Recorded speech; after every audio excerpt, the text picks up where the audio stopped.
अस्सलाम वालेकुम नाज़रीन, आज हम आपको बताएंगे कि जब वक्त बदलता है तो बड़े बड़ों को हिला कर रख देता है और हमारी नज़रों में जो हीरो बने हैं वो इंतहाई कदम उठाने पर भी मजबूर हो जाते हैं। वीडियो शुरू करने से पहले आपसे दरख्वास्त है कि अगर आपने अभी तक हमारा चैनल सब्सक्राइब नहीं किया तो कर लें ताकि ताज़ा वीडियोस आप तक पहुंच सकें। हॉलीवुड के बिग बी अमिताभ बच्चन अपनी ज़िंदगी के एक मकाम पर खुदकुशी करने का सोच रहे थे, लेकिन ऐसी क्या वजह थी कि उन्होंने अपनी ज़िंदगी ख़त्म करने का सोचा। भारतीय मीडिया के मुताबिक इसमें कोई शक नहीं कि अमिताभ बच्चन बॉलीवुड के मेगा स्टार हैं और गुज़िश्ता 5 दहाइयों से भारतीय फिल्म इंडस्ट्री पर राज कर रहे हैं।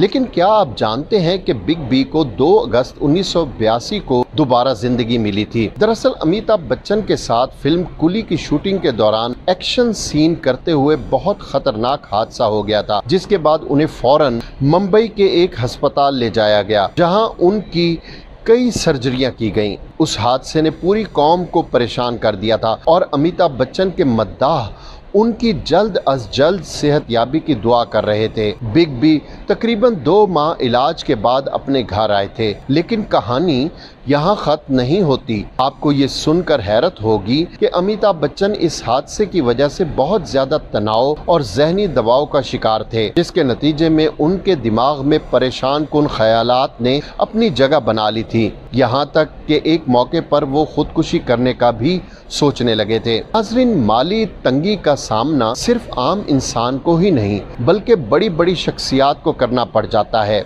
अमिताभ बच्चन जब माली तंगी का शिकार हुए तो वो फिल्म भी करनी पड़ी जो वो नहीं करना चाहते थे।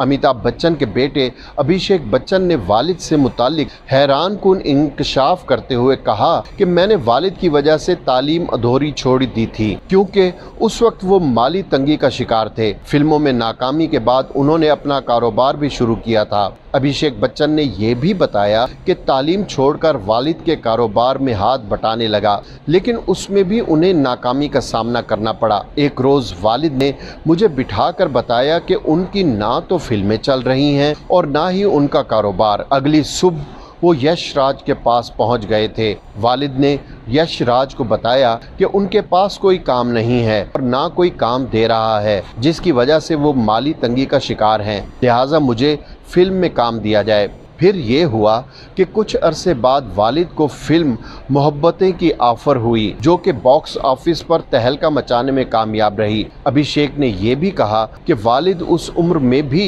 इंडस्ट्री की सबसे मकबूल तरीन अदाकार हैं जो कि कभी न थमने वाले हैं। इन दिनों वो कई मुतअद्दिद फिल्मों में काम कर रहे हैं, लेकिन वो बहुत जल्द फिल्म चेहरे और गुड बाय में अदाकारी के जौहर दिखाते नजर आएंगे। अपनी अहलिया ऐश्वर्या के बारे में बात करते हुए बॉलीवुड अदाकार अभिषेक बच्चन का कहना था कि ऐसा कौन था जिसका ऐश्वर्या पर दिल ना आया हो। बॉलीवुड अदाकार अभिषेक बच्चन और उनकी अहलिया और अदाकारा ऐश्वर्या राय को बॉलीवुड का पावर कपल माना जाता है। दोनों की शादी को 14 साल बीत गए हैं और वो दोनों खुशगवार जिंदगी गुजार रहे हैं। ऐश्वर्या राय से पहली मुलाकात के बारे में जब अदाकार से पूछा गया तो उन्होंने कहा कि जब वो अदाकारा से पहली बार मिले तो वो वालिद अमिताभ बच्चन की एक फिल्म के प्रोडक्शन बॉय थे। अभिषेक ने बताया, अदाकार बॉबी देओल ऐश्वर्या राय के साथ फिल्म और प्यार हो गया की शूटिंग कर रहे थे और एक दिन बॉबी देओल ने उन्हें खाने पर मदऊ किया तो उस वक्त उनकी अदाकारा से पहली मुलाकात हुई। अभिषेक से पूछा गया कि क्या उनका अदाकारा को पहली बार देखने पर या शादी से कब्ल मुलाकातों के दौरान कभी दिल आया था, जिसके जवाब में अभिषेक ने कहा कि ऐसा कौन होगा जिसका ऐश्वर्या को देखकर दिल ना आया हो।